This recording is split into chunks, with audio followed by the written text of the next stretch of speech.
நிறைய ஆஃபர்ஸோட டிஸ்கவுண்ட்ஸோட வேணும்னா கண்டிப்பாக வேலவன் ஸ்டோர்ஸ் ட்ரை பண்ணுங்கள். நான் அள்ளிட்டேன், நீங்களும் அள்ளிடுங்க. வந்து பர்ச்சேஸ் பண்ணுங்க. வேலவன் ஸ்டோர்ஸ், உஸ்மான் ரோட், டி நகர், சென்னை மற்றும் தூத்துக்குடி. புயலும் மழையும் வெள்ளமும் தலைநகர் சென்னை முதல் தென் மாவட்டம் குமரி வரைக்கும் சுற்றி சுழன்றடித்து முடித்திருக்கும் இந்த நேரத்தில் ஐம்பூதங்களை பற்றி கவிஞர் எழுதியிருக்கிறார். சென்னையா இருந்தாலும் நெல்லையா இருந்தாலும் வானிலை ஆய்வு மைய அதிகாரிகள் அதிகனமழை பெய்யும்னு சொன்னாங்களே தவிர எவ்வளவு பெய்யும்னு சொல்லல. மனிதன் இப்போது பூதங்களை தின்ன தொடங்கி விட்டான். அதனால்தான் பூதங்கள் மனிதனை தின்ன தொடங்கிவிட்டன.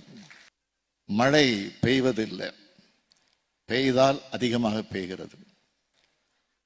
காற்று மாசுபட்டு விட்டது, உஷ்ண காற்று அதிகமாக வீசுகிறது.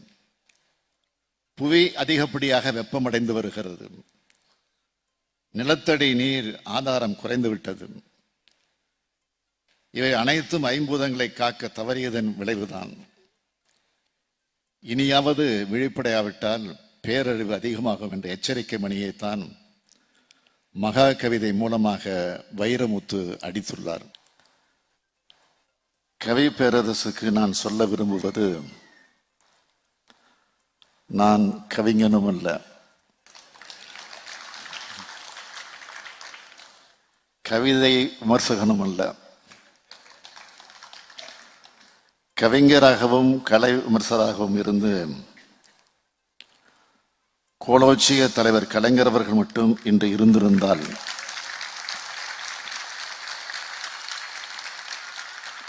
மகா கவிதை தீட்டிய கவி பேரரசு வைரமுத்து அவர்களை உச்சி முகர்ந்து பாராட்டியிருப்பார்.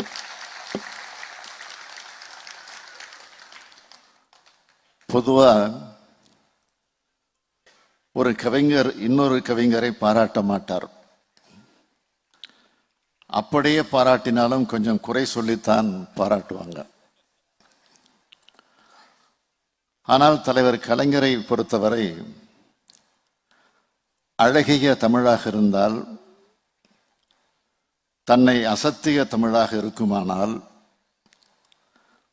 உள்ளிருந்து பாராட்டுவார், மிச்சம் வைக்காமல் பாராட்டுவார். அப்படி கலைஞரின் பாராட்டு மழையில் நனைந்தவர் தான் நமது கவி பேரரசு அவர்கள். இந்த கவி பேரரசு என்ற பட்டமே தமிழ்நாடு தலைவர் கலைஞர் அவர்கள் வழங்கியதுதான்.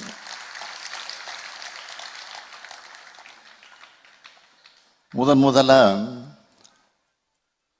1989 ஆண்டு எல்லா நதியிலும் என் ஓடம் என்ற புத்தகத்தை தலைவர் கலைஞர் அவர்களை வைத்து வெளியிட்டார் நம்முடைய வைரமுத்து அவர்கள். எல்லா நதியிலும் என் ஓடம்னு அவர் சொல்லிக் கொண்டாலும் அதை எப்போதும் வந்து சேரும் கடலா கலைஞர் அவர்கள் தான் இருந்தார். இதுதான் வைரமுத்து அவர்களுக்கும் அவருக்கு இருக்கக்கூடிய சிறப்பும் பெருமையும். வைரமுத்து அவர்கள் எழுதிய 15 நூல்களை வெளியிட்ட கைகள் கலைஞர்களுடைய கைகள். இது அவர்கள் இருவருக்கும் இருந்த நட்புக்கு பெருமை. பாசமிகு கவி பேரரசு அவர்களே, இந்த நேரத்தில் உங்களிடம் ஒரு அன்பான ஒரு வேண்டுகோளை வைக்க நினைக்கிறேன். மகாகவி பாரதியின் வாழ்க்கை வரலாற்றை கவிராஜன் கதை என்ற தலைப்பில் எழுதியதைப் போல தலைவர் கலைஞரின் வரலாற்றை கவிதையா நீங்க தரணும்.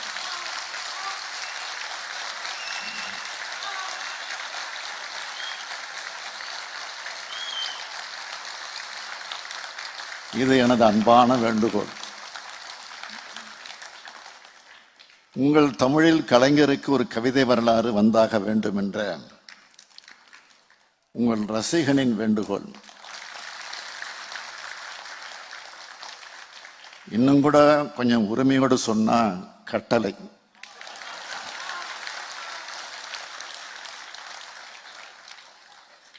தலைவர் கலைஞர் அவர்கள் நிறைவாழ்வை ஏதிய பிறகு நமது கவி பேரரசு அவர்களின் தமிழாற்றுப்படை நூலை வெளியிட்டேன். இப்போது மகா கவிதையை வெளியிடும் வாய்ப்பை பெற்றுள்ளேன். கவி பேரரசு அவர்கள் எழுதி கொண்டே இருக்க வேண்டும். அவற்றை வெளியிடும் வாய்ப்பை நான் பெற்றுக்கொண்டே இருக்க வேண்டும் என்பதுதான் என்னுடைய மகா ஆசை. சில மாதங்களுக்கு முன்பு என்னை வந்து சந்தித்த கவி பேரரசு அவர்கள்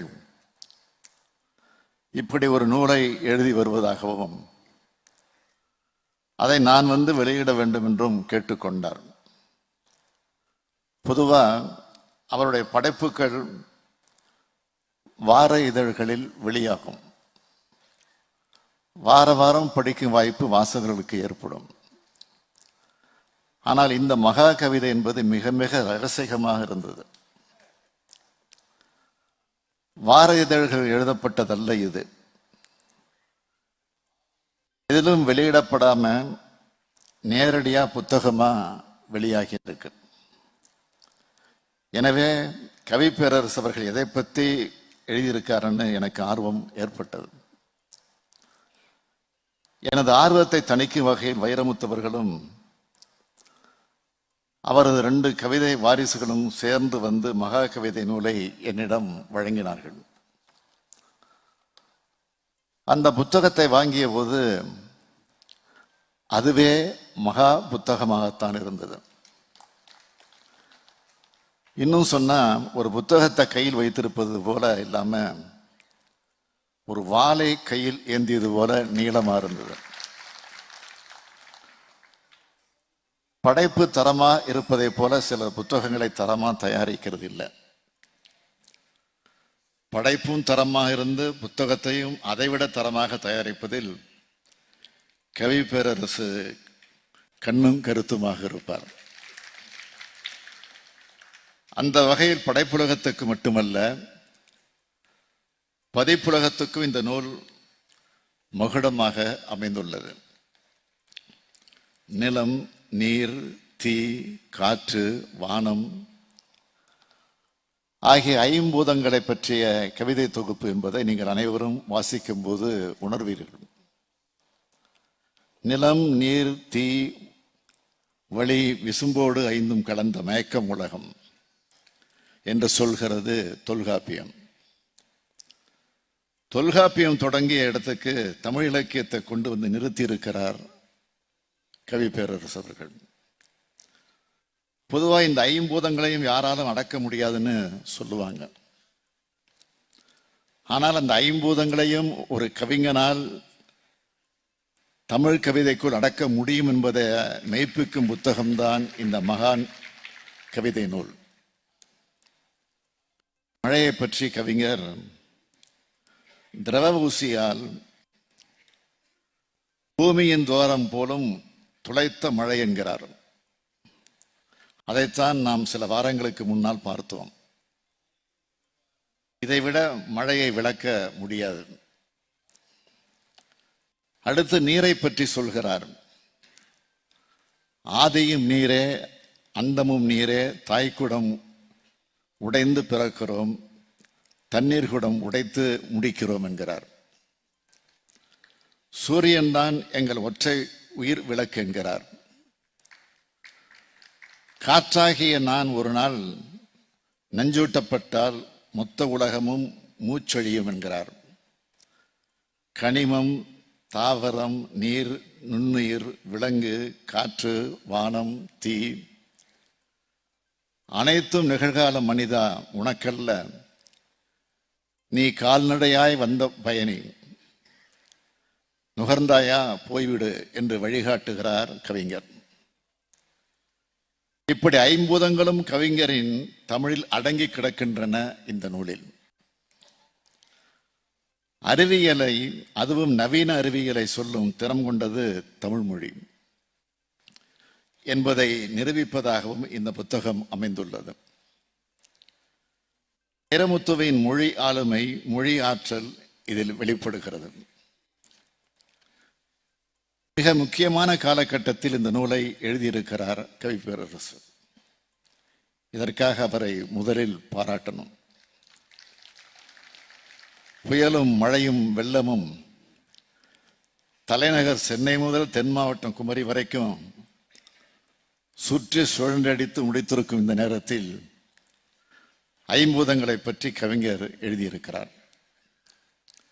சென்னையா இருந்தாலும் நெல்லையா இருந்தாலும் வானிலை ஆய்வு மைய அதிகாரிகள் அதி கனமழை பெய்யும்னு சொன்னாங்களே தவிர எவ்வளவு பெய்யும்னு சொல்லல. ஏரி உடைந்ததை போல வானம் உடைந்து கொட்டியதாக மழை பெய்துள்ளது. 100 ஆண்டில் பெரிய மழை, 177 ஆண்டில் பெரிய மழைன்னு சொல்றோமே தவிர இதுக்கான காரணம் என்னன்னு யாரும் சொல்லல. உண்மையான காரணத்தை இந்த புத்தகத்தில் வைரமுத்து அவர்கள் சொல்லிவிட்டார். மனிதன் இப்போது பூதங்களை தின்னத் தொடங்கிவிட்டான். அதனால்தான் பூதங்கள் மனிதனை தின்ன தொடங்கிவிட்டன என்று சொல்கிறார் கவிஞர். மண்ணியல் விண்ணியல் மாற்றங்களை மனிதகுலம் பொருட்படுத்தாது போயின. ஐம்பூதங்களும் மனிதனுக்கு எதிராக திரும்பிவிடும் என்கிறார். அதுதான் உண்மை. மண்ணும் நீரும் காற்றும் வானமும் மாசுபட்டு விட்டதால் அந்த இயற்கை தன் குணத்தை இழந்து வேறுபட தொடங்கிவிட்டதன் அடையாளத்தைத்தான் நாம இப்போ பார்த்துக்கிட்டு இருக்கோம். மழை பெய்வதில்லை, பெய்தால் அதிகமாக பெய்கிறது. காற்று மாசுபட்டு விட்டது, உஷ்ண காற்று அதிகமாக வீசுகிறது. புவி அதிகப்படியாக வெப்பமடைந்து வருகிறது. நிலத்தடி நீர் ஆதாரம் குறைந்து விட்டது. இவை அனைத்தும் ஐம்பூதங்களை காக்க தவறியதன் விளைவுதான். இனியாவது விழிப்படையாவிட்டால் பேரழிவு அதிகமாகும் என்ற எச்சரிக்கை மணியைத்தான் மகா கவிதை மூலமாக வைரமுத்து அடித்துள்ளார். எனவே இது கவிதை புத்தகம் அல்ல, கால புத்தகம் என்றே சொல்லலாம். கவியரசு கண்ணதாசன் அவர்கள் கவிஞன் நானோர் கால கணிதம்னு சொல்வார். அதே போல கால கணிதமா கவிப்பேரரசு மாறி இருக்கும் புத்தகம்தான் மகா கவிதை. தமிழ் கவிதையில் காதலை பற்றி, இயற்கையை பற்றி, அரசியல் பற்றி, அழகியல் பற்றி அதிகமாக எழுதப்பட்டிருக்கு. அறிவியல் கவிதைகள் குறைவு. அதிலும் அறத்தை வலியுறுத்தும் அறிவியல் கவிதைகள் மிக மிக குறைவு. அந்த குறையை போக்கியிருக்கிறார் கவிப்பேரரசு அவர்கள். இந்த புத்தகம் தமிழ்நிலத்தை பற்றி மட்டும் பேசல, உலகத்தையே பேசுது. உலகத்துக்கே தேவையானதை பேசுது. ஒரு தமிழ் கவி உலக கவியாக மாறும் உயரம், அதுதான் இந்த நூல். இந்நூல் ஆங்கிலத்தில் மொழிபெயர்க்க வேண்டும் என்று உங்கள் அனைவர் சார்பிலும் நான் கேட்டுக்கொள்கிறேன். நாம் எதிர்கொள்ளும் மிகப்பெரிய ஆபத்தாக காலநிலை மாற்றம் தான் இருக்கப் போகிறது என்பதை நான் பல்வேறு நிகழ்ச்சிகளில் சொல்லியிருக்கிறேன்.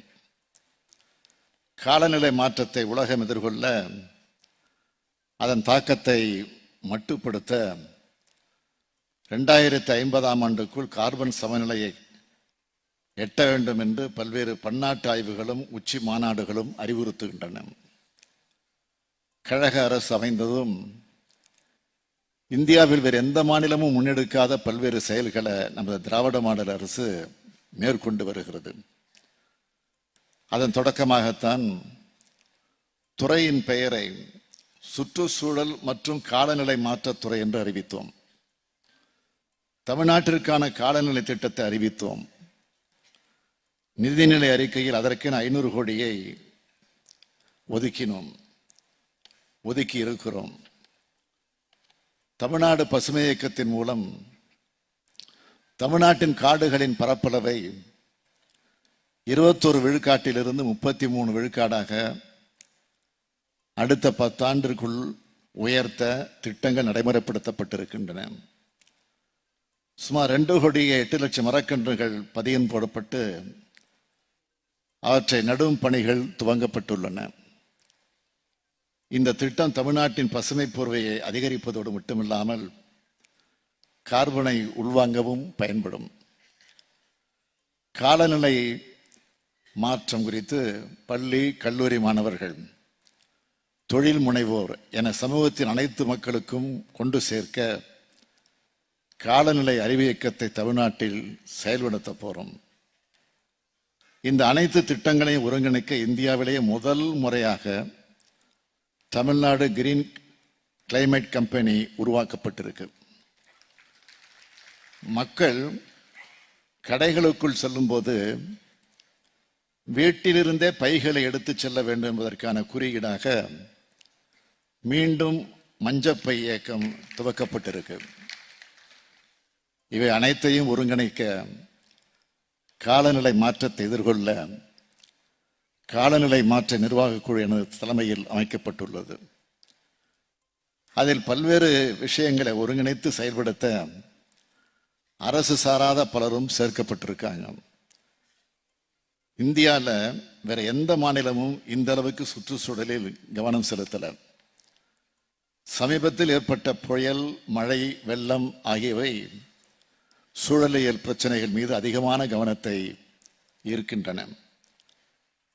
அதை போலவே கவி பேரரசு அவர்களின் மகா கவிதையும் ஐம்பூதங்கள் மீதான அக்கறை அதிகரிப்பதாக அமைந்துள்ளது. இந்த நூலை கருத்து வாளை அனைவரும் வாங்கி படிக்கணும்னு கேட்டுக்கிறேன்.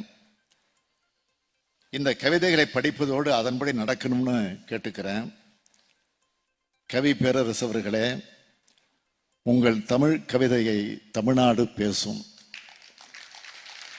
இயற்கை மானிடம் பேசும், இந்த மகா கவிதையை உலகம் பேசும் என்று கூறி விடைபெறுகிறேன். நன்றி, வணக்கம்.